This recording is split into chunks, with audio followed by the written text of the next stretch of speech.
Welcome to Mount Herzl.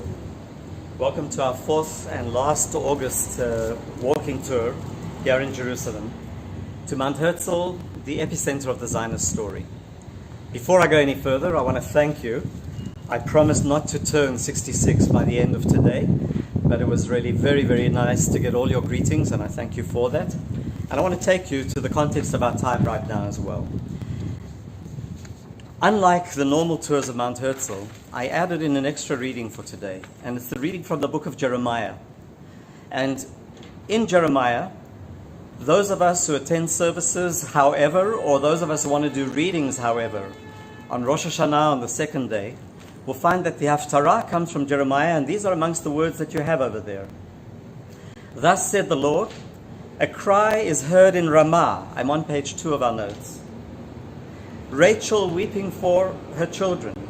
She refuses to be comforted for her children who are gone. Thus said the Lord, restrain your voice from weeping, your eyes from shedding tears. There is hope for your future, declares the Lord. Your children shall return to their country. They shall return from the enemy's land. And so that passage from Jeremiah, that is one of the dramatic readings that we have in the approaching festivals, serves for me a backdrop for what we're going to be doing today. Jeremiah talks about coming back to the land. We're on Mount Herzl, the epicenter of the Zionist story. And part of the story is captured for us, even on the following text that you have on your pages in translation, and for us right now in Hebrew. For those of you who are looking at the text over here, there are two lines which are very, very broad, very, very large. Mount Herzl and Yosef Weitz. Look at your English translation and thank Liel for her editing, and you'll be able to see that these lines are the ones that dominate the sign. And like every other sign, it's a text for us to try and understand as Melton students. And in this one, I want to take you to only two particular elements in the sign itself. The one that talks about the first year of the independence of Israel, which means 1949 of the Common Era.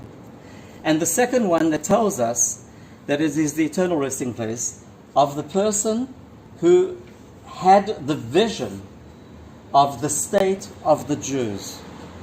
And you could have said to me, wait a second, isn't it the Jewish state? Well, that's a dilemma for us to resolve, because if you're German speaking, you would say, der Judenstaat. And the meaning, the difference between being the state of the Jews and the Jewish state is in fact part of the identity issues which we in Israel have continued to face over the years. So welcome to Mount Herzl. And before we leave this spot, the general map that you have on your cover, again thanks to Sandy Zioli for giving me the idea of using maps, will show you that we've entered from the road which is marked there without Hebrew on it, but that line that runs on the right-hand side of the map. And then we've gone up towards the first of the English terms that you have there, where it talks about Herzl's tomb. And we're going to be making our way towards Herzl's tomb in the coming few minutes. So, again, Mount Herzl, clearly from the signs text itself that you can read, you'll be able to see that Mount Herzl, it's referred to as this hill to be known as Mount Herzl. And in fact, let's go back into our time frame. It's 1949. The War of Independence comes to an end.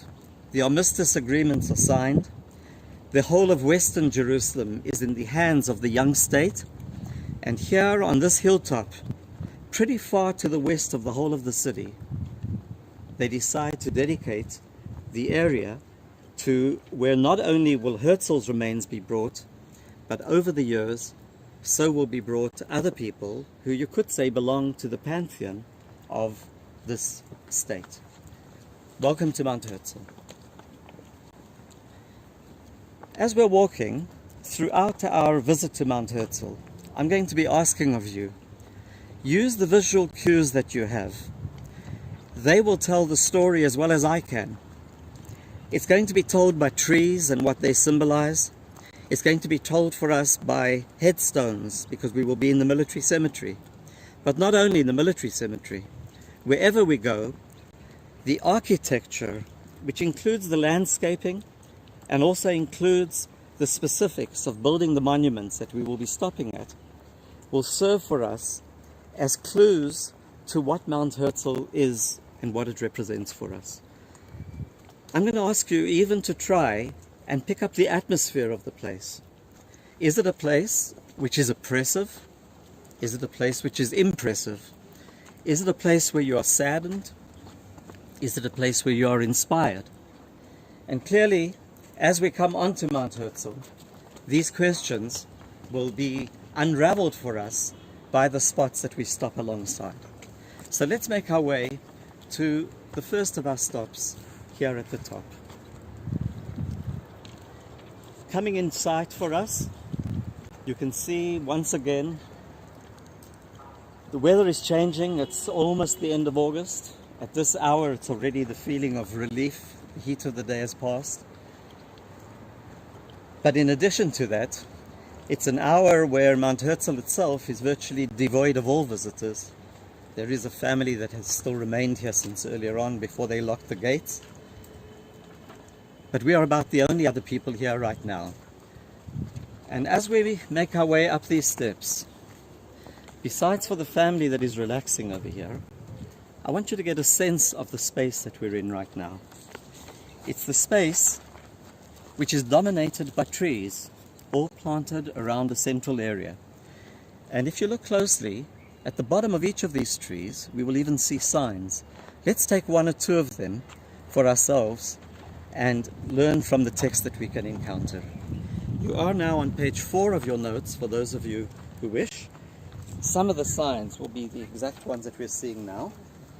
In this particular case, a tree planted in the year 1966 by the foreign minister of Uruguay. And I want you to keep in mind then the places, the countries that we see mentioned in these signs, and we will take one or two more into account as we encircle this area. So let's go a little bit further. I'm suggesting to you that when you hear Uruguay, think of South America. It's my chance to welcome our South American participants in this program as well. Most particularly, we'll hear from Evelyn a little bit later, from Brazil.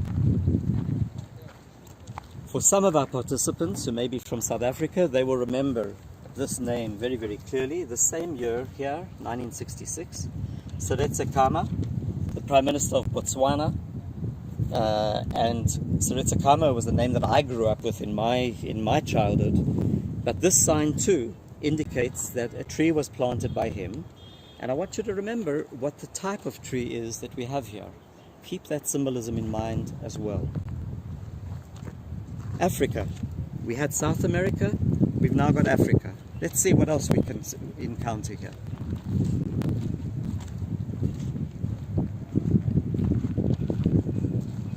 Here's another distinguished person.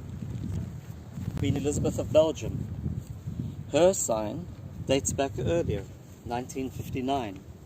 But Queen Elizabeth of Belgium, along with people, again another African dignitary, Sir Francis Ibiam, he planted this tree, and it's the period of the 1960s when the continent of Africa, many countries are gaining independence. He's still from the old world. Here's another European from Eastern Europe, 1993, much later, from the Ukraine. And let's get the feeling of the whole as we listen to a text. So for our first text that we're going to be listening to, I'd like you to turn to page 4, and I want to thank Alan for agreeing to prepare this reading for us. We're listening to Isaiah, and what I want you to keep in mind as you listen to Alan is, can you connect the text to the passage from Isaiah that we're going to hear right now? Isaiah chapter 2, verse 1 through 3. The word that Isaiah, son of Amos, prophesied concerning Judah and Jerusalem. In the days to come, the mount of the Lord's house shall stand firm above the mountains and tower above the hills. And all the nations shall gaze on it with joy. And the many people shall go and say, Come, let us go up to the mount of the Lord, to the house of God of Jacob. that he may instruct us in his ways, and that we may walk in his paths. For instruction shall come forth from Zion, the word of the Lord from Jerusalem. And Alan will share with us a comment that he prepared for this as well. And again, I thank him, speaking from Westchester County. This is a very powerful statement, and it is electrifying that we can stand in Jerusalem today, so many years after these words were written down, and can actually see what is being referred to. Thank you, Alan. And for you people all, if you're looking at the text on page 4, keep in mind then that Isaiah talks about, let us go up to the mount of the Lord. What is the mount of the Lord for Isaiah? It would seem to be quite clear that we're talking about what we would call in common parlance today the Temple Mount, Harabait. And he's talking about all the peoples going up to the house, to the mount of the Lord, to the house of the God of Jacob. And then it continues with those words that most of us are familiar with in Hebrew even before we know the English. Ki mitzion tetzei Torah udvar Hashem mirushalayim. Ki mitzion tetzei Torah, says Isaiah. It's not tetzei a Torah as many of you sing it. I tried to stop that once I learned what the words really meant. But that the words of the Lord should come from Zion and Jerusalem. Isaiah's vision is at the time of the first temple, and before its destruction, and part of it, predicting that we will be punished and be kicked out of our land. Jeremiah, that we started with earlier on, was saying that in exile, you will still be able to come back. But I would like you to turn now to the fifth page of our readings.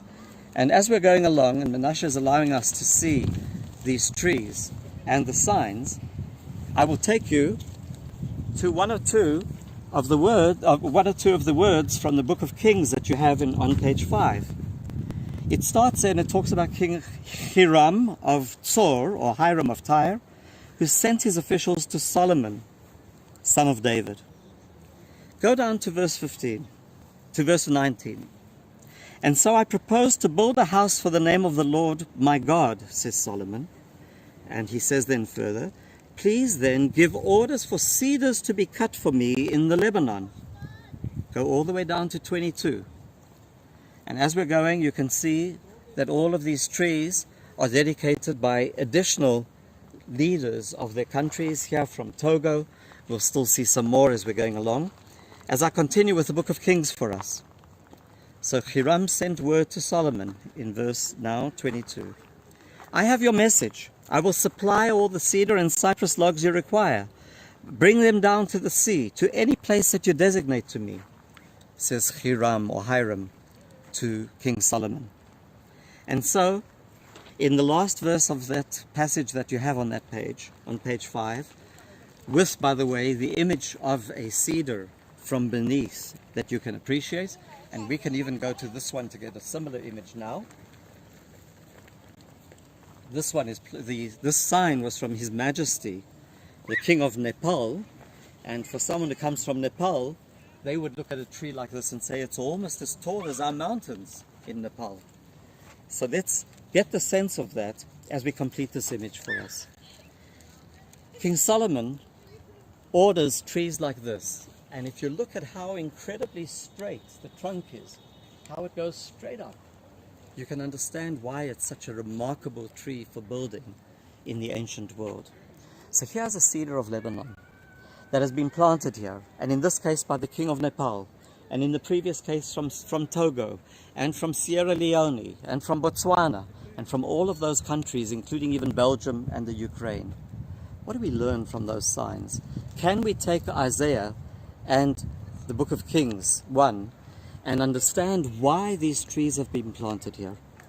And it's my definite suggestion that if you look at the connection between the two, it's clear that the Zionist movement is saying that the mountain of the house of the Lord is here on Mount Herzl, Remember that in 1949, the old city of Jerusalem is in the hands of the Jordanians.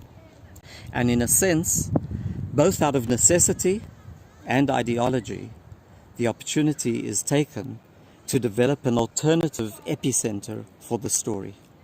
So let's take the story of the epicenter with these two readings, with these images, the images of the cedar trees planted by people from around the world, leaders of their countries, and let's take them with us.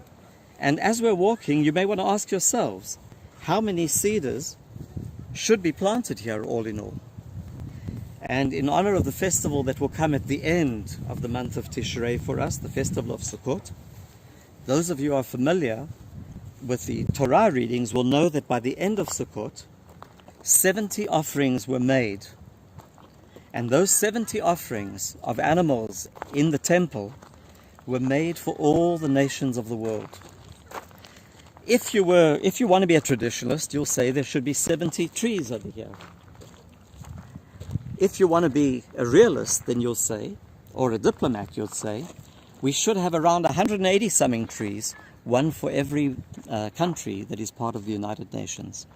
And in fact, on your page of images that you have of the signs, one of them at the bottom of the page is from UNESCO, representing the UN and its importance. So let's go now a little bit further with these ideas as we move to the top of Mount Herzl. We're going to move to the mountaintop itself. And at this point, you may want to go on in your notes to page 6.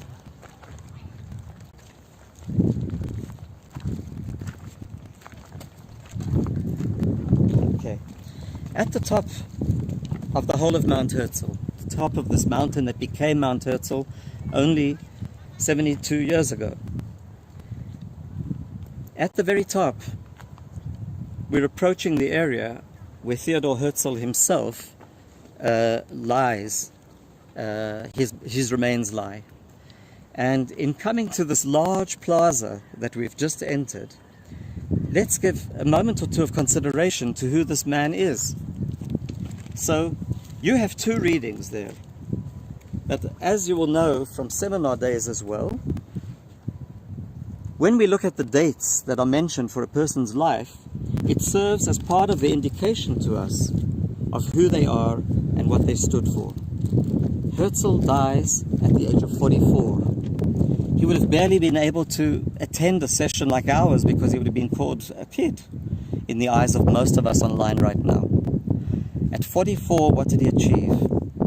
Well, before his death, when he is a young man of all in all 37, he calls for the first Zionist Congress. And I'm going to ask Judy Ball to share with us what he writes in his diary, not at the opening but at the end of that conference, when he looks back on the few remarkable days in the city of Basel and what he managed to achieve in that time. Let's listen in. Herzl's burial in Jerusalem, August 17th, 1949. The coffin reached Tel Aviv at 3:30 p.m. My apologies. My apologies. Judy, we will get to you in another few moments. I meant to say Evelyn, who has prepared this reading for us. Evelyn is speaking to us from Brazil. We are a community in Melton, and Evelyn, I know that you lost your brother in the last week, and we have been in contact over these days. And on behalf of all of us, we join you in mourning the loss and hope that his life was well lived and that you will be able to do the same yourself in his honor and memory. My apologies, and let's listen in then to the passage on page 6. September 3rd, 1897, in his diary after the First Zionist Congress. If I were to sum up the Basel Congress in a single phrase, I would say, in Basel, I created the Jewish state. Were I to say this aloud, I would be greeted by universal laughter. But perhaps 5 years hence, in any case, 50 years hence, everyone will perceive it. In Parashat Shoftim, in the book of Dvarim, it is said that there will be a prophet in every generation. Moses took us from Egypt to Canaan. Herzl took us from a 2,000-year diaspora into the land of Israel. Looking back into history, Herzl was a prophet of our time. It is a pity we only realize it after they're gone and our dreams are fulfilled.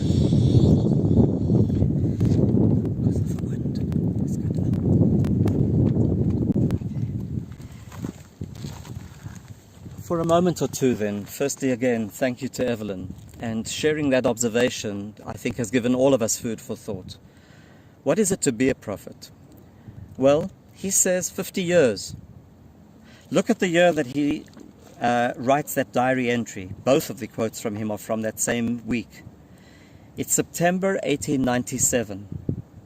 Look at the poem that is written for you lower down on the page, that appears lower down on the page. It's the poem which became, this I'm saying tongue-in-cheek for Rachel Korazim, another appropriate poem to read in Jerusalem. The poem by Natan Alterman that became almost like the emblematic poem about our struggle for independence. He writes it in December 1947, just 3 weeks after the United Nations has voted for the partition of Palestine, that same event that we talked about when we were in Rehavia last week, in the area of the National Institutions buildings. And so, you can ask yourselves, Herzl says in September 1897, it may take 50 years. In November, on November 29th of 1947, 50 years later, and a few weeks, the UN decides to go for partition. And you have in your notes on pages 7 and 8, the whole of our Declaration of Independence, in which, in the fourth paragraph, the following words appear. In the year 1897, Theodor Herzl, the spiritual father of the Jewish state, summoned and convened the first Zionist Congress, which proclaimed the right of the Jewish people to national rebirth in their country. Lower down on that page, they mention the date November the 29th. And at the bottom of the page, which is right in the middle of the whole of our Declaration of Independence, appears the line which is at the essence of what Herzl had been fighting for. It is the natural right of the Jewish people to be a nation like all other nations, masters of their own fate in their own sovereign state. So here we are on the very pinnacle of the mountain. In your readings after the Megillah, after the Declaration of Independence or Proclamation of the State of Israel, we will come to, on page 9, readings connected with the spot where Herzl's remains were brought. And as we're approaching that spot, we're going to go towards it now. And as we're doing so, we will try and get a sense of the space that we have over here. When we come here on seminar, we have available for us very much more time to be able to explore these texts. And I'm going to suggest that anyone who hasn't been on that should take advantage of the opportunity. This is just like the preliminary testing of the area. So we're moving towards Herzl's grave. And when we get to Herzl's grave, I'm going to ask of you that you pay attention to the decision that was made in terms of its structure, its features. How do you feel about approaching that grave? How do you understand the grave, the decision of the designer of the grave to make it look the way that it does? And I want you to be listening as we're going along to Judy Ball, who will read for us part of the passage describing that event that happened like last Monday, the 17th of August.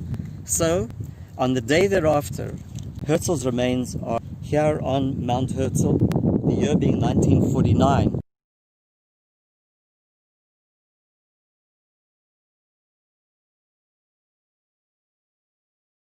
The coffin reached Tel Aviv at 3:30 p.m. on August 16th.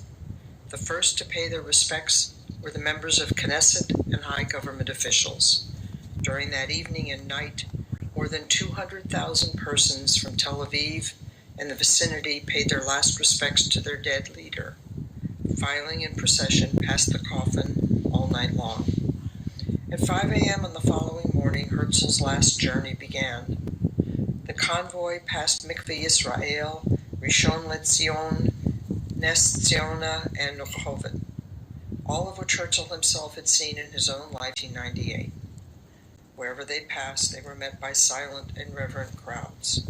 The coffin reached Jerusalem at about 9 a.m. The inhabitants of Jerusalem filed past the coffin until 4 p.m. when, escorted by a guard of honor consisting of all members of the government and of the Zionist General Council, the coffin was borne in state to the hill nearby Beit Viran, with presence of thousands of persons representing the Zionist movement and the Yeshuv. His remains were escorted to their final resting place by the chief rabbis of Israel, by the acting president of Israel and speaker of the Knesset, by the prime minister.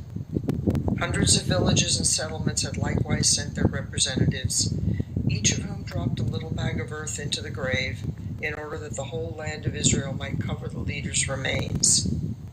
The ceremony. Thank you, Judy.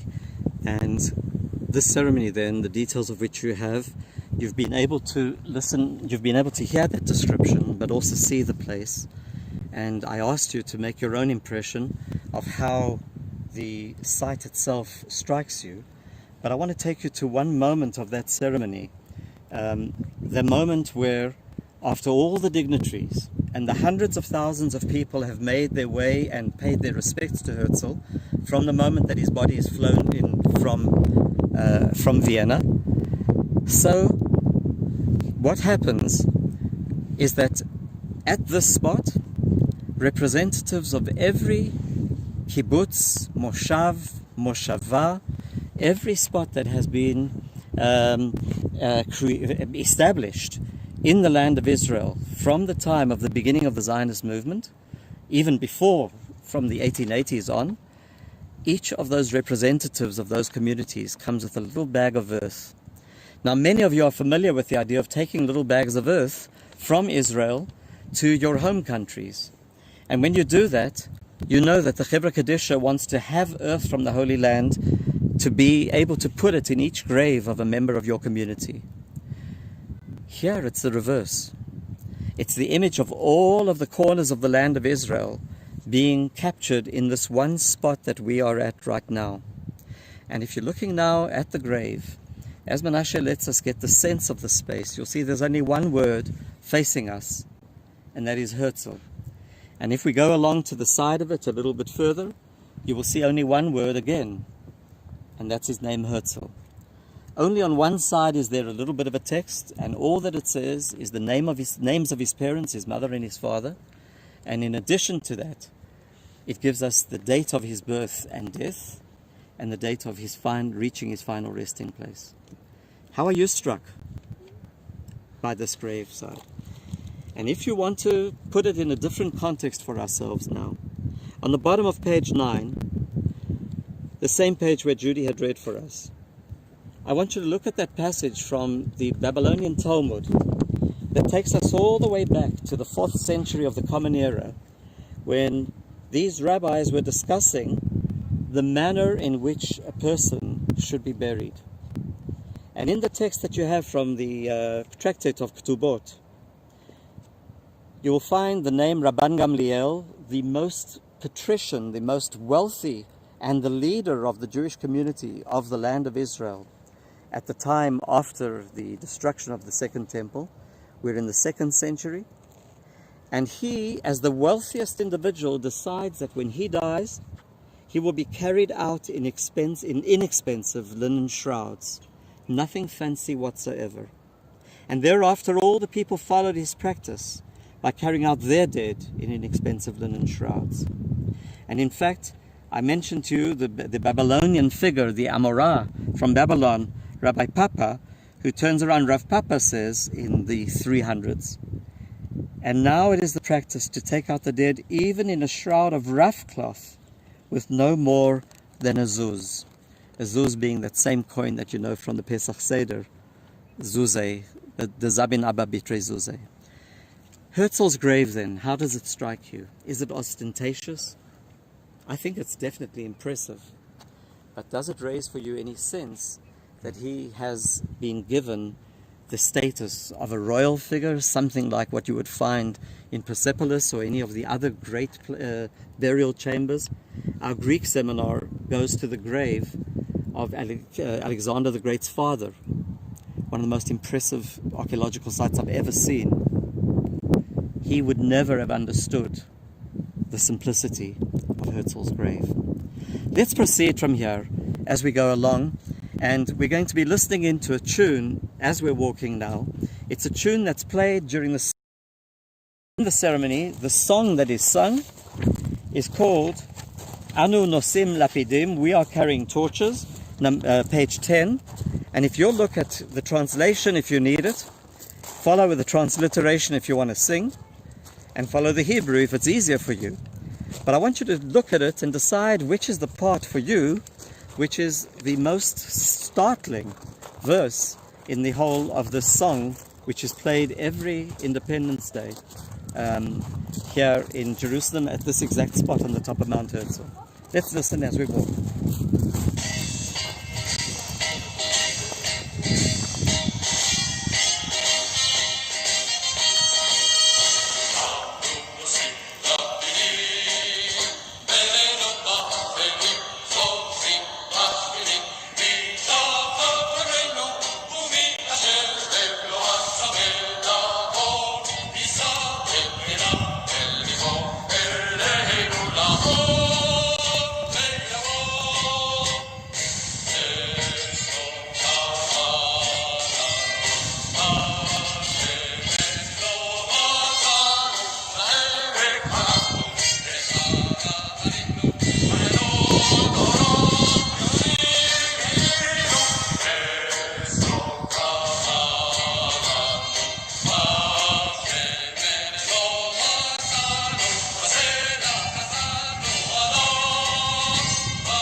Thanks, Leo. And we're just going to briefly look at an area that we won't stop at. And as you can see, it's an area which no Melton seminar has ever been to, actually. That you can't see, I can just tell you. But as you can see, it's the grave sites of a number of individuals over here. You'll understand in a moment why we're not going to our usual spot. But this is an area where they made sure that on Mount Zion, on Mount Herzl, there would be an opportunity to have in a concentrated form the burial places of those figures who headed the Zionist movement at one or another point in the last century, 120 years or so. I want to draw three particular graves to your attention, not because we're going to see them. You have photographs of them close in your notes. Wolfson is the figure around which Herzl builds his central character in the book Alt Neuland, which for Melton became a whole seminar. Here's the ideal leader, the person who's not looking for honor, who is only looking for serving his people. And Wolfson then is buried over here, kind of leader. Would that all of our countries would always have such political leaders. A second picture that you have is of a man by the name of Nachum Sokolov. And this is just a test for your memories. Because exactly 1 week ago, you met Nachum Sokolov when he came to the courtyard of the National Institutions building and addressed the crowd, including those young kids from the school, in the excerpt that we read just 1 week ago. One third element over here is a set of three graves which are together, and you'll notice that there's two graves and three signs together. From the left of our images, you've got to move about 5 graves across, and the cluster of 3 over there, that is quite hard to see from this distance, but you have a photograph and you can enlarge it yourselves. Those are Herzl's children. And I'm taking a moment to say to you that their remains were only brought here in the 2000s.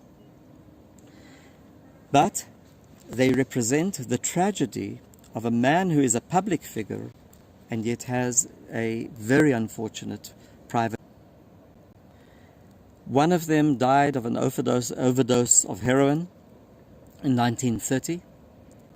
Her brother, who had converted and continued trying to find his religious identity, but remained what he called a national Jew, but not a religious Jew, when he learned that his sister had died of an overdose, went to Bordeaux in France and went to her body, then committed suicide, and the two of them were buried in Bordeaux. The third, the youngest daughter, was to die in 1943 in Theresienstadt or Terezin, a place that we do visit on our seminar to Prague and Berlin. And the next time we go there, I will make a point of trying to find out more for us about Trude, the youngest of Herzl's children. A tragic family with all of the amazing achievements that he was to see and predict before he died at such a young age. The family history is as miserable as one could get it.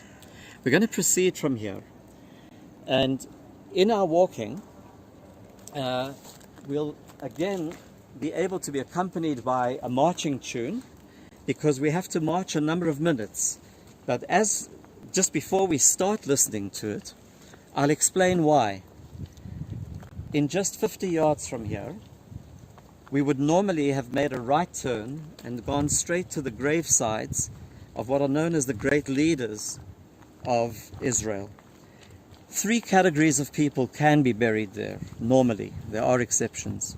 Those 3 categories then, and the people who are buried there are the people who have that title, as well as their spouses, should they wish to be buried alongside them. It's not so simple. You see, Golda Meir was the base in the whole of the Jewish world. So you can choose to be buried. You can choose to be buried on Mount Herzl. You can choose to have your spouse buried there before or after you yourself die, if you have one of those 3 categories of titles. For good or for bad, on our right-hand side right now, you can see that the whole area has been closed off, because there is very extensive work being done over here, to the extent that we will not be able to get to any of the graves of the individuals who are buried here. We will look a little bit at a text concerning 1 or 2 of those figures. Most particularly, we will consider perhaps the one who raises most questions, both in the way that his grave appears and in the controversy surrounding his position in the leadership of the country. And as we go along there, we are encircling the area, or having to go around the whole of the area. Right now we have an image of what we would have been seeing, and in this particular area you can see the graves of various individuals. You have photographs. The single grave over here is the grave of Golda Meir. The figures that we have over here, this includes a speaker of the Knesset, Sharabi Yeshayahu, Yisrael Yeshayahu, and the white and black stone there is distinctive in that it's the only one where you have such a layout, and that is the grave of Yitzhak Rabin. You have a separate photograph of that as well, thanks to Annie Glickman, our former director and senior staff member. These are then the graves of prime ministers and speakers of the Knesset. And the whole area is inaccessible to us right now. And so we're going to continue walking around and pick up our tour on the other side of this area. Let's go. That same song. By now, my question is more... Let's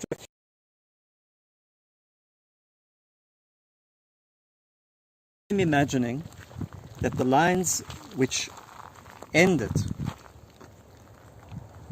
miracle of oil did we find? We quarried in the stone until we bled. Let there be light. Must have astounded you, because it seems to be in direct contradiction to the image that we would carry about the miracle of the creation of the state. So let's continue on our walk now. And we'll do so to get past this construction site as quickly as we can, with apologies to you. By the time we have our next mountain seminar, firstly, we should hope that no one has had to be buried here, and secondly, that they should enjoy the special status that the renewed and refurbished area will indicate for them. Perhaps for a moment, we will stop alongside one of these images. A little bit further on we will find it, but as I'm looking for it for you, let's see, they have chosen very attractive construction site material. Yeah, by the way, Shimon Peres, together with the widow of Ilan Ramon, Israel's astronaut. Here we have Golda Meir, as you can quite clearly see, and a little bit further on, let's see who else we can find that we will stop to talk about. Perhaps we'll have to skip it for the moment. Let's see. Machine. There's a lot of the sound of the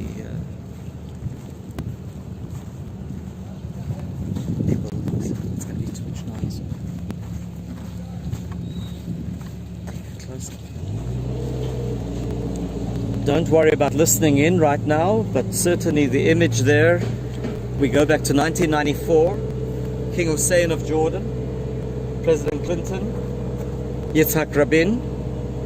We go back to the 70s, where we have Carter together with Sadat and Menachem Begin. And these figures then would seem to potentially have been joined by the achievement of Prime Minister Netanyahu in opening up Israel's contact with parts of the Arab world, and the events of the last few days then may well mean historic moments which are virtually unparalleled in the country's history. You'll excuse the fact that the building site is still operative.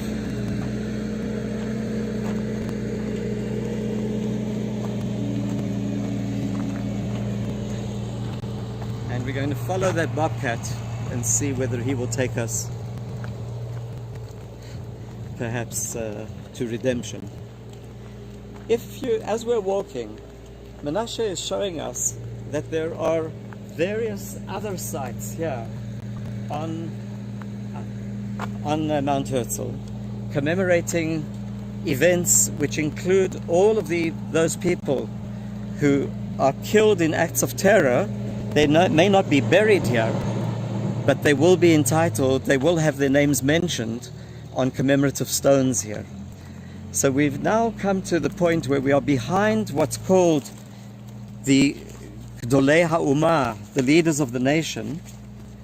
And the question that I'd like you to reflect on remains, what makes for a great leader of the Jewish people?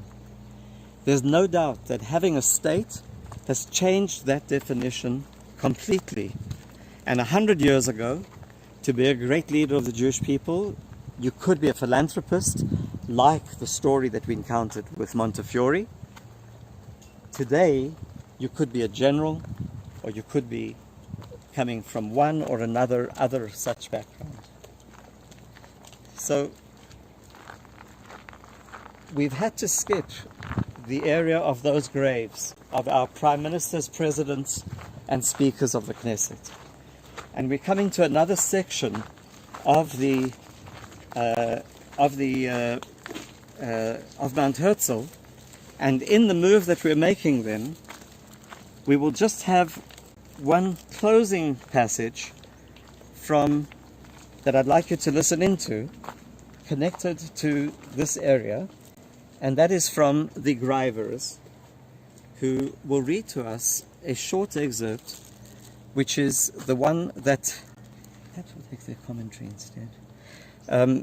Luis and Flori, I'm going to say that we can all read the description that you have started with, and instead we're going to take just your comments which you shared. The passage is based on an essay from 1995, shortly after Rabin's assassination. Page 14 of your notes. And one of the things which I think that all of us, when we read this passage to ourselves during and after this session, may be struck by, is that the person writing it, a very, very capable journalist, who's just returning into public life after a scandalous period for himself, but certainly a top-level journalist. And Ari Shavit, the reflections that he has in 1995, you may want to reflect on in terms of how you understand them in the year 2020. Let's listen into the comments which Florence and Louis Greiver have prepared for us. Louis Greiver have prepared for us on this passage, the second half of the passage.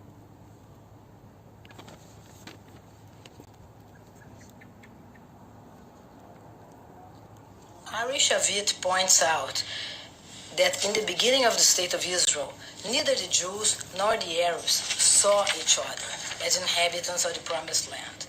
Only after continuous violence and several wars, they realized both people were there to stay. Rabin and others believed peace would be the end of the unfinished story, but he could not convince all of his own people. For that, he paid with his life. Rabin was a Sabra who represented the history of the State of Israel from its creation, living through periods of peace and war, moments of happiness and tragedy in pursuit of peace. He was one of them. We believe that his ideas are still relevant in Israel and abroad.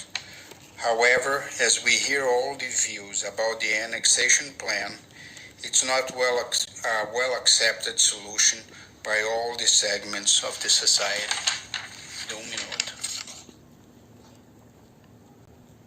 Okay. Thank you, Luis, and thank you, Florence, for preparing that for us.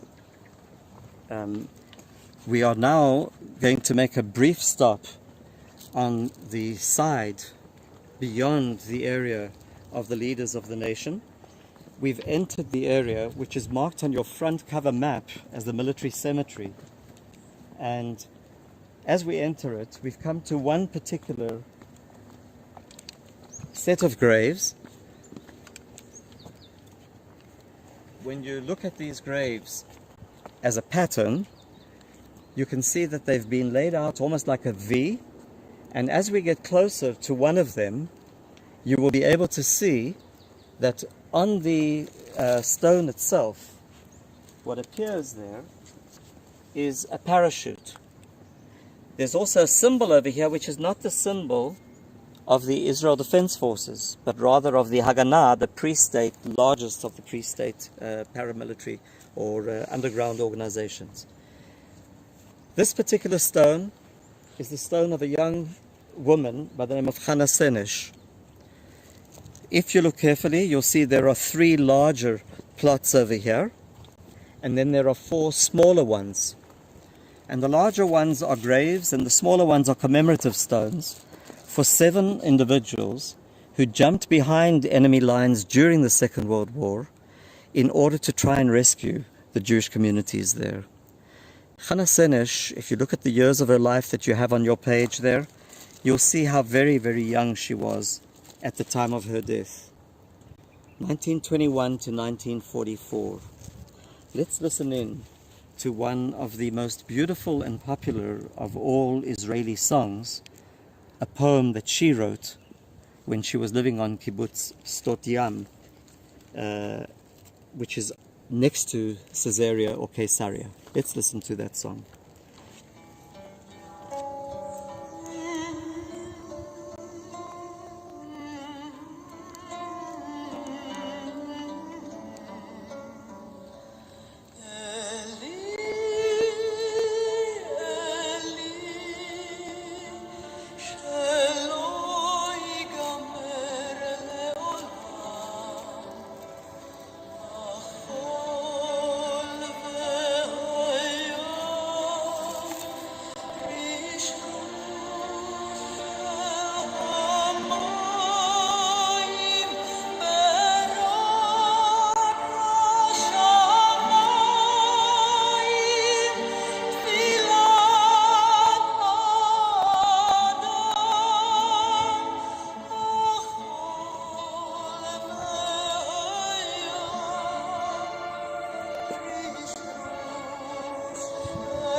So we've just listened in to that very, very special song written by poem written by Hannah Senesh.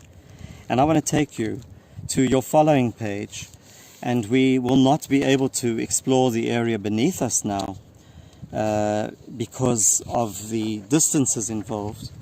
But essentially, this is, how do you plan a military cemetery? How many wars do you have to take into account when you lay it out? How do you concern yourselves with the aesthetics of it? How do you reflect the caring for it? And what you can see beneath us now is one of those mass graves where you have many, many headstones over there, people whose bodies were not recovered. If we turn a little bit further around from here, let's try and get a panned view that will allow us to see a little bit further. I'm not sure if you can make out the flag in the distance amongst the trees here. It's rather difficult to see. There's not a strong breeze raising that flag.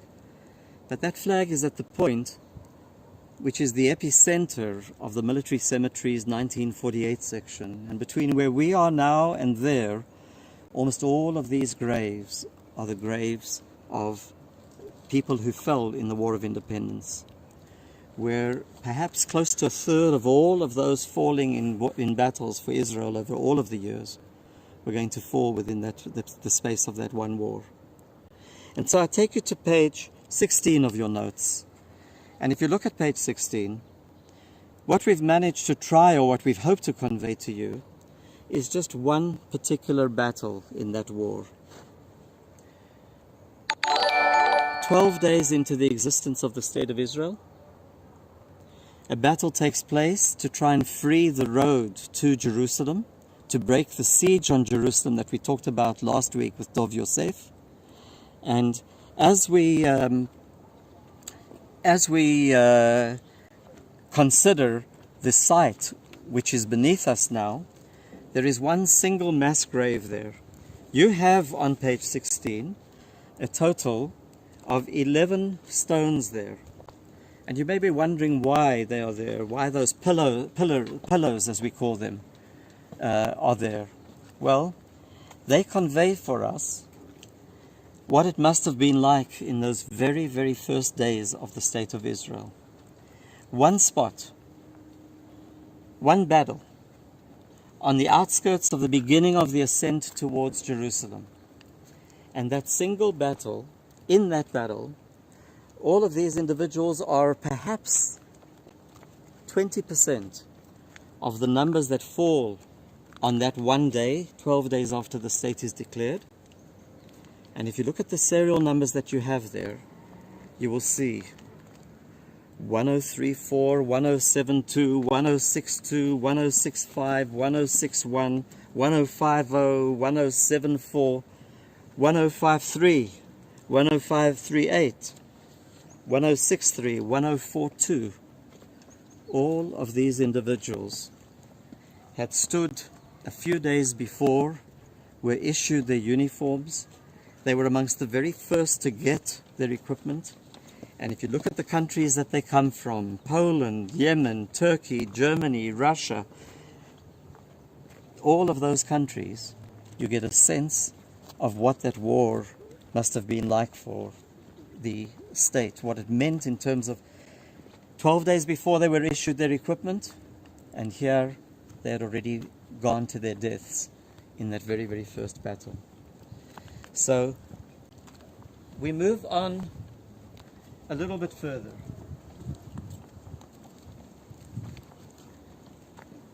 And try and sense for yourselves, is this a peaceful place? Is it an oppressive place? You create your own sense of space here.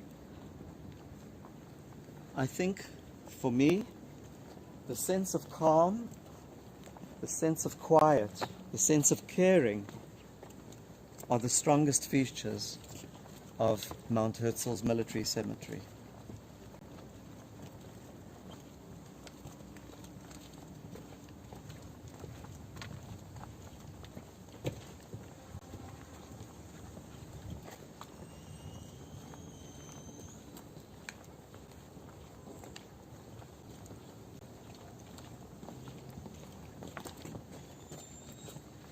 I want to take you back to the battles of Latrun. There were actually two of them. And here is a grave of someone who also died at Latrun. Those of you who can read the Hebrew will be able to see the word, the Battle of Latrun. This was the second battle that took place later on. Sorry, this is the battle that took place 2 days before that battle. He was a captain in the army. But why is he here and not in the mass area of the graves? His remains were found only 50 years after the state had been established. And when they found those remains, he was reinterred here in the military cemetery. A very sad story, but an indication of an attitude towards life and towards the importance of the willingness to offer one's life in order to achieve the state. In the photographs that you have as notes, because we knew we wouldn't be able to get everywhere, you will find some extra things. You'll be able to find 2 arches. And if I just check on the page for that, it's page 17. Those, okay. As you can see, there's extensive work going on the infrastructure here. But as we're walking, I'd like you to reflect on those 2 arches. The one is a burial chamber, and that burial chamber dates back to the time of the Second Temple.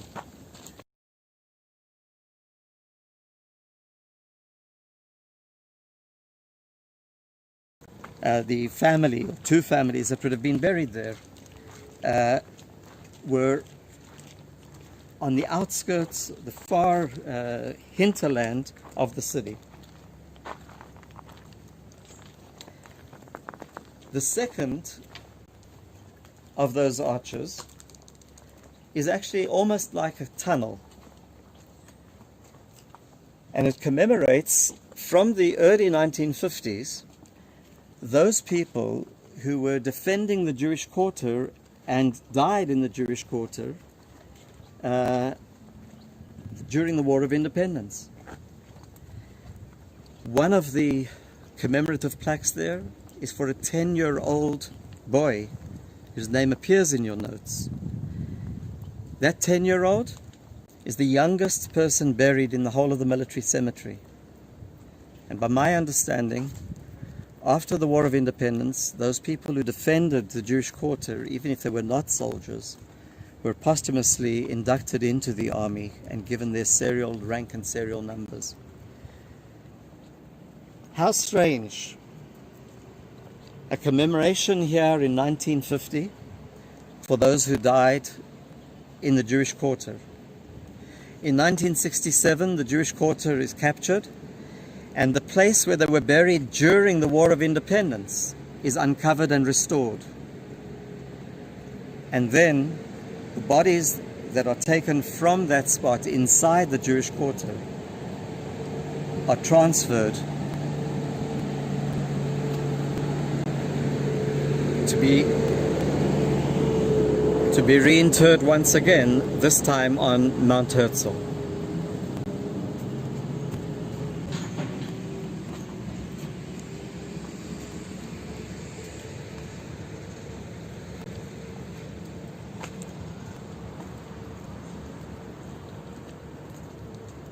As we're making our way down to a series of monuments, you can see the star, the Magen David, that was cut into the rock over the memorial that we're just going to be going past in just a moment.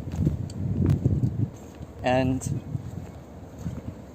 enjoy the beauty of the gardens. I'm sorry for the work that's being done right now that's disturbing us, but I'm glad that they're getting it done so that it will be in order afterwards.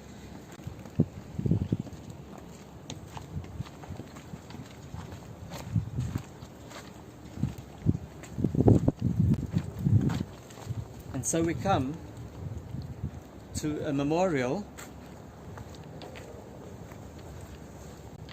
that includes, and you have a close-up, no, you don't have a close-up image actually for yourselves, but if we take just a moment to have a look here, all of these tablets almost within the list of names over here are for those who volunteered from Jewish Palestine to serve in the British forces, in the Allied forces in the war. And some of them served, as you can see, in Royal Army service, in the intelligence corps, Royal Engineers. There was also a Jewish brigade group that was established towards the end of the war. The British did not want to have the Jewish forces to be too organized in that respect, but the Jewish brigade, a lot of people fell from the brigade. This is 1939 to 1945. Let's take us and broaden the picture that we're going to have. If these are the Allied forces, let's continue on our way to look at other population groups. What were the years of the Second World War? For the Americans online, you would probably say 1941 to 1945.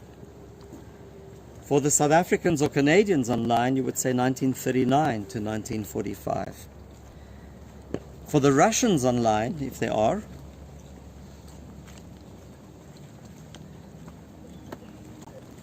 they would wonder and have to say, go down the steps, 1941 to 1945, after the Ribbentrop-Molotov agreements were broken and Operation Barbarossa took place. I just want to share with you the following. On our right, the Polish army, which went into the war with cavalry still. On our left, the Red Army of the Soviet Union. From the Polish army, tens of thousands of Jews were taken into captivity, many of them dying in camps, and others died during battle. In the Soviet army, 200,000 Jews lost their lives. In the British in the British forces, 30,000 Jews took part in the war. And an interesting figure, which has come out only in the last short while, is that from Palestine there were not only Jewish volunteers, there were also around 12,000 Arab Palestinians who made the same decision to fight in the Allied forces. So we're going to make our way now to one additional spot. And you can see that as we leave the Soviet memorial, there is a story behind it. It's the only memorial, it was the first memorial on Mount Herzl where another language was used besides Hebrew. Because when they designed it, it was before Gorbachev had announced opening up the Soviet Union, and they decided that they had to allow all those Russians who were living in the country a place to be able to commemorate the price paid by Russian Jews. And then suddenly, straight after that monument was opened, what happened was that the Soviet Union itself allowed Jews to leave. We're fairly close to the end of the military cemetery. And as we go along this area, I'd like you to get a sense of space and look and see whether any grave looks particularly different from any other as you pan the area. I would say that every single grave tells its own story. And we're now in the area where many of the people who are buried here fell during the Yom Kippur War, and I'm going to give you one understanding of it when we look at this particular row of graves that we have over here. And it starts with a person from Melbourne, Yudale Pakula. On seminar we often discuss his story in greater depth. Albert Dahan, born in Morocco. Norman Katz, born in South Africa. Dor Tal, born in Algeria. And Avram Cohen from Syria. 5, we call these pillows, 5 graves here. All of the people fell in the first 2 days of the Yom Kippur War. Each of them a story in and of itself. When we swing around to the other side over here and we look at these graves,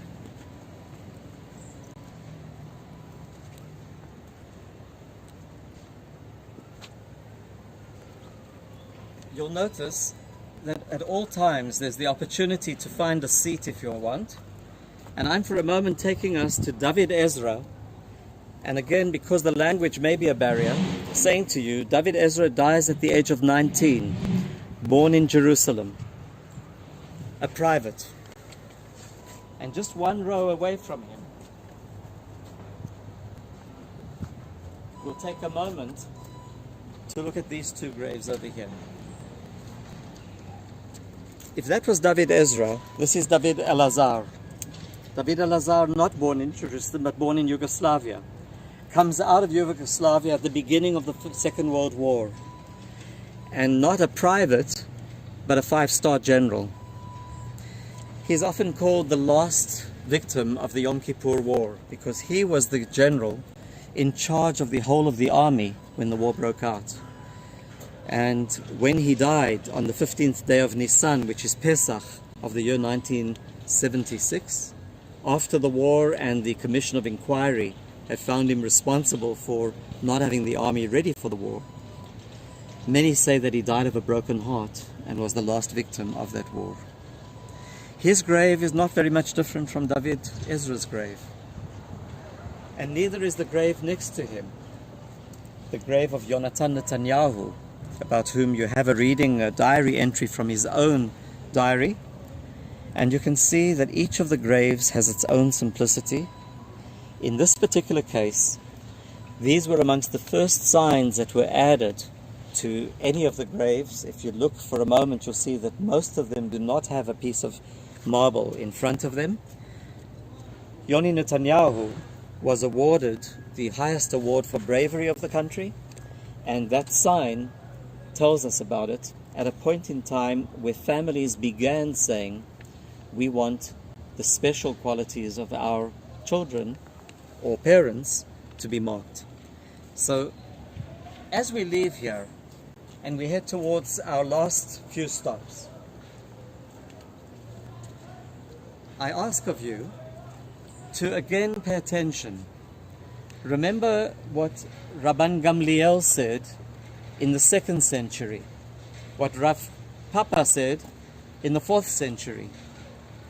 When one dies, it doesn't matter what riches one has, one is equal to all other human beings. Does the military cemetery then capture that spirit for us? Certainly for me it does, but I leave that for you to reflect on as we make our way towards our last 2 stations.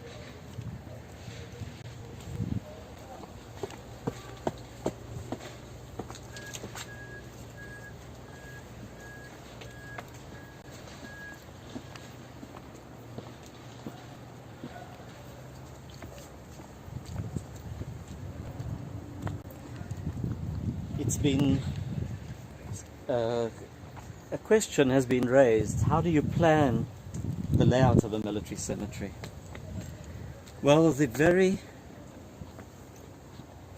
unfortunate aspect of Israel's reality is that our military cemeteries need to be prepared for events which could take place at any time. And so we find that, as we will see in just a few minutes, there are already areas prepared for unfortunate losses of life. But here I'm going to take you to two particular graves in which we will just devote a minute or two of our time to them as well. And these graves, as we're approaching, you can get a sense. Let's have a look at the right-hand one for a moment.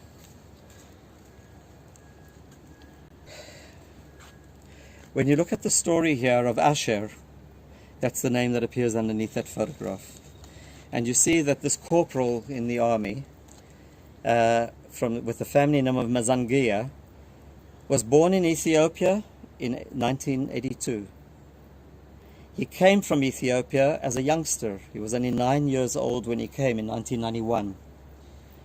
And I believe that he may have been on that very amazing plane lift in which 14,000 people were flown from Ethiopia to Israel on one weekend in May 1991. I know that date so well because so many of them came. Close to 1,400 of that number came to the Diplomat Hotel down the road from my own apartment. Maybe Asher was one of those little kids playing then that I saw on that Shabbat morning. He came in 1991 to the country and died in his military service in 2003 at the age of 21. We come to a second grave alongside, and for good or for bad, Melech, meaning king, or Michael, he got the Hebrew name Melech, but he got the general name Michael Levin, who came from Philadelphia, was born 2 years after Asher, his eternal neighbor, you could say. Came in 2003 to the country, tried to get into the military, wanted to be in a crack unit, wasn't accepted into the paratroopers until he persuaded them that that was where he was going to serve. And the story of his tragedy is very, very well known in the American Jewish community now. But what's 100% clear to you is that by all of the paraphernalia on his grave, all of the symbols of the army units where people have come by and left their own symbols and their own berets, all of the photographs, all of the stones, he's become an institution in a sense. He's part of the collective memory. And when I came here recently with someone who was a soldier, a lone soldier, and I asked him if he knew the story of Michael Levin, he said to me, everyone knows the story of Michael Levin. You can't be a lone soldier who's come to Israel and not have learnt of this person's remarkable story of how he came back when he was on leave, went to join his comrades, and was never going to be able to see his family again. On a personal note, when I attended his funeral, I came to that funeral because there was a request that people should attend the funeral so that someone should be accompanying him because the rest of the family were not in the country. And when I came, I was standing perhaps up here about 100 yards away from here, 70 yards away from here, and the whole of this area was jam-packed with thousands who had decided to pay their respects to Michael Levin. It was a remarkable moment for us. We're going to head now to the edge of the military cemetery. As we leave this space, I'll remind you that if you look at the images that you have in your notes, the page after Michael Levin will reflect for you the degree to which memorials now are privatized in Israel. By the way, the plot that we're now going alongside is exactly what I'd mentioned to you before. May you come to Israel and still see these as grassy, empty areas. But the way that life goes and war goes, unfortunately, the chances are not that likely. So we're heading towards the last of our stops over here. And as we do so, I want to point out a sign for you. Haben yakir li Ephraim, it says in the book of Jeremiah. You have that in the very beginning of your materials. And here are words from that same passage from Jeremiah, from chapter 31, verse 19. Ki midei dabri bo zchor eskarenu od, I will always remember him.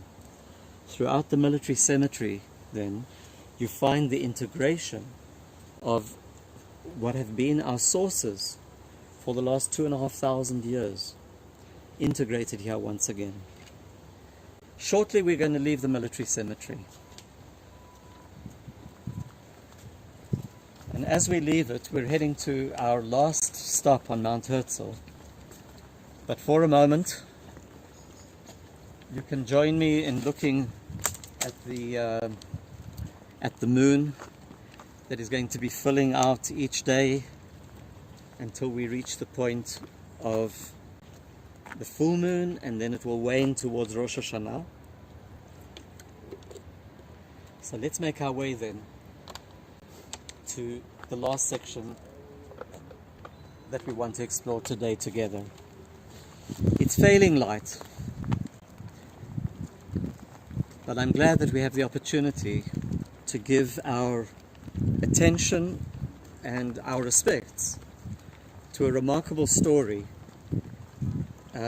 which is now told on Mount Herzl.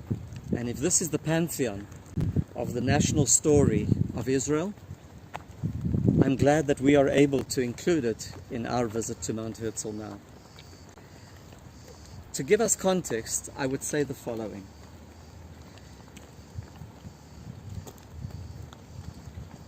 Amongst the marginalized parts of Israeli society, in Jewish Israeli society, one of them would almost certainly be the immigrants who have come to the country from Ethiopia.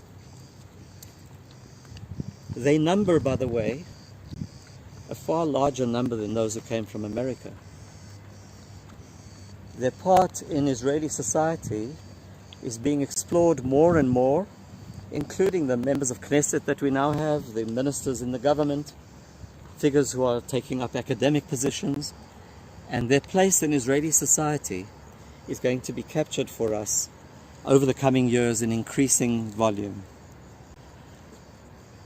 But when the Jews of Ethiopia, whose story is told, by the way, you have the full, I typed up for you the full dedication of the monument for you, and you'll find it on page 24 of your notes.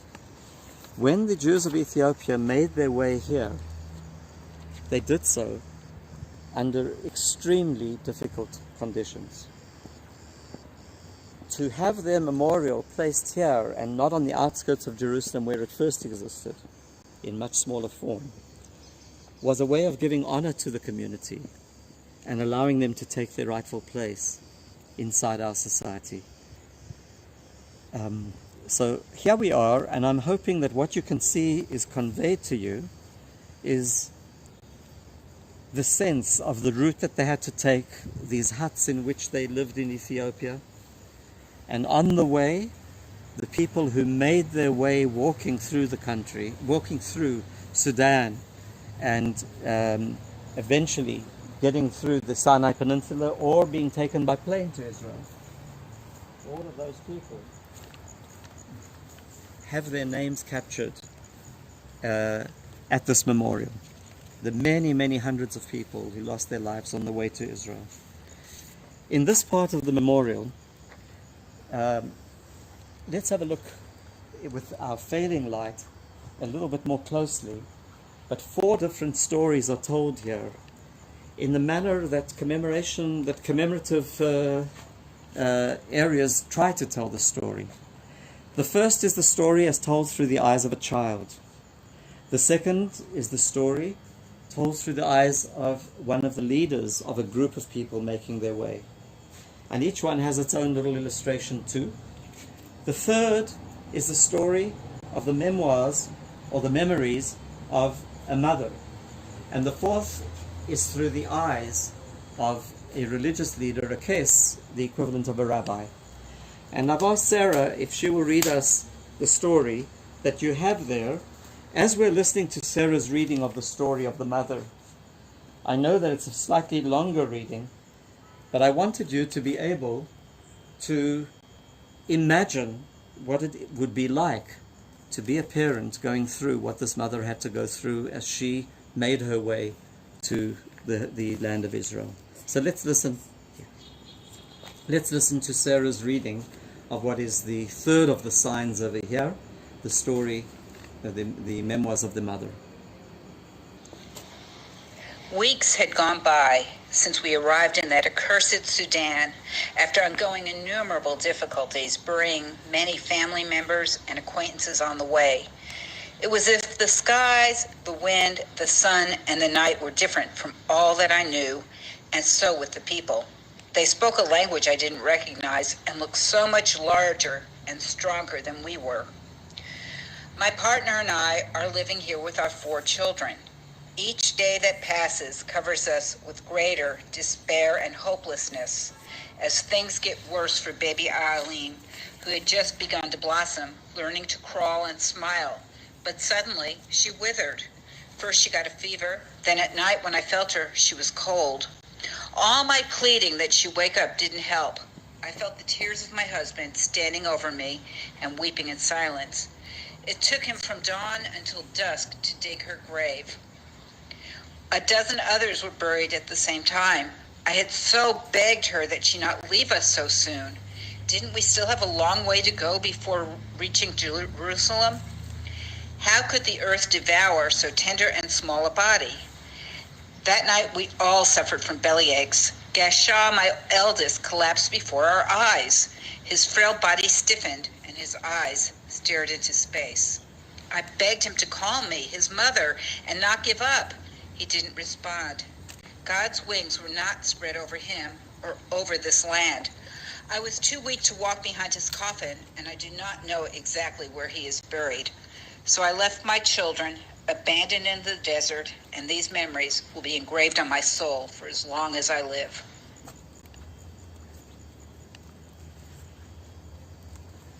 Sarah Norris took us through that reading, and I thank her for doing so. Menashe is helping us see the lists of names over here. And the lists of names that we have over here, family names and then the private names, names which reflect a culture which is very, very different from the names that you would have seen on many of the older graves in the cemetery. And perhaps that is another way of looking at our story. I am going to take us towards the family of Adiso that is commemorated over here as well. If we go down there, we can see members of that family who lost their lives on the way from Ethiopia to the land of Israel. And I'll come back to them in a moment. I want to share with you, though, the following image. A cemetery in Hebrew can also be called a Beit HaChayim, a house of life. And for that reason, the way that commemoration takes place in this cemetery has changed constantly over the years. The photos that you have in your notes, in a sense, capture it as much as our walking around now. Because over time, the decisions that have been made by the authorities have allowed for different ways of commemorating death. The military cemetery then reflects that ongoing society. This particular memorial takes us to one of the groups in our society that on the one hand was demanded of earlier on that they change their names and become part of Hebrew speaking and Hebrew Israeli style existence. And with the passage of time, more and more members of the community are saying, I have my own identity as well, and I keep it intact. And so you find that these are the names of those who died on the way, and there are almost no Hebrew first names that you can recognize over here. Asher was the one whose grave we saw earlier on, alongside Michael from America. And the differences that we can note between those two are perhaps very, very well captured for you if you look in your own notes at the last of the images before. It should be on page, I think, 23. That would capture for you the story of those who came from Ethiopia, because one of those soldiers who's buried over there got the Hebrew name Yehoshua. He died at a very young age as a soldier, and in the last 2 weeks he would have celebrated his birthday, and so the whole family came there and celebrated the birthday in that image that you have on the right hand side. And when they did so, they threw into the story the phrase that he would always say to everyone that he met, when he would say to them, "They call me my name is Yoshua, but my friends call me Shuki. You can call me Shuki too." He's part of the society. His family did not manage to get here in total. Some of the members of the family did not come. I stopped at the name Adiso earlier on. Those of you who remember the song that we often study by Shlomo Gronich about the stork flying to Jerusalem will know that from that family, the man who wrote that song, wrote the words of that song, lost his members of his family on the same journey. And one final image before we listen in to our last reading for this tour. The Mahari family over here. I had the privilege of bringing a family from Kansas, the Glickman, Rabbi Glickman and his family, to this memorial last summer. It seems ages ago. When we came here, one of the interesting things was that they said, "Is there a memorial to anyone from the Mahari family?" And I said, "I don't know, but we can look it up according to the alphabet." And when we came here, we found 3 names from the family that are mentioned over here. You see, they went back to their school, the Hyman Kaplan School in Kansas, because they're members of that family who are living at the moment in Kansas, have gone from Israel to Kansas and are part and parcel of the Jewish community of Kansas today. So I'm ending with that story and asking that we listen into a poem that will be read to us by Randy Brenovitz. She's the chair of the board of Melton, and I wanted Randy to give us the honor of our being able to listen to her reading this poem. It was written by a woman who is a remarkable poet. Her name is universally known in Israel just as Zelda, belonging to the ultra-Orthodox community of Jerusalem, a teacher of a young boy by the name of Amos Oz, and he talks about her in his book, A Tale of Love and Darkness. But Zelda wrote this poem that we're going to listen to right now. Each of us has a name given by God and given by our father and mother. Each of us has a name given by our stature and our smile, and given by what we wear. Each of us has a name given by the mountains and given by our walls. Each of us has a name given by the stars and given by our neighbors. Each of us has a name given by our sins and given by our longing. Each of us has a name given by our enemies and given by our love. Each of us has a name given by our celebrations and given by our craft. Each of us has a name given by the seasons and given by our blindness. Each of us has a name given by the sea and given by our death.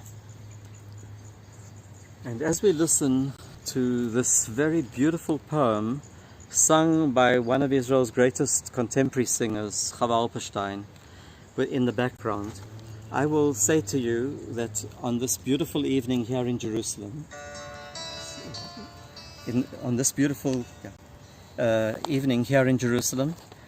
that it's been our privilege to have you in the city with us for the last 4 weeks.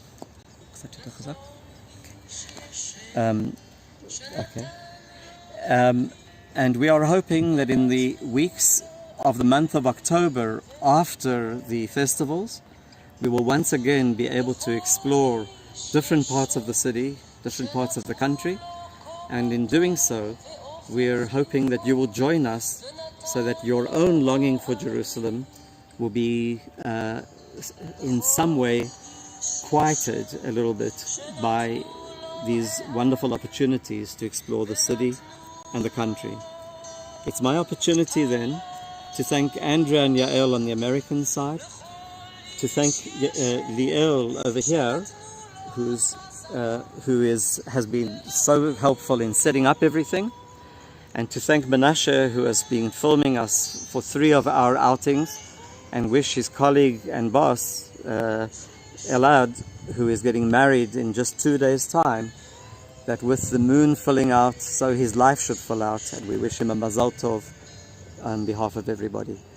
To all of you, Shana Tova, many, many thanks, and we look forward to having you join us over the coming tours in Israel.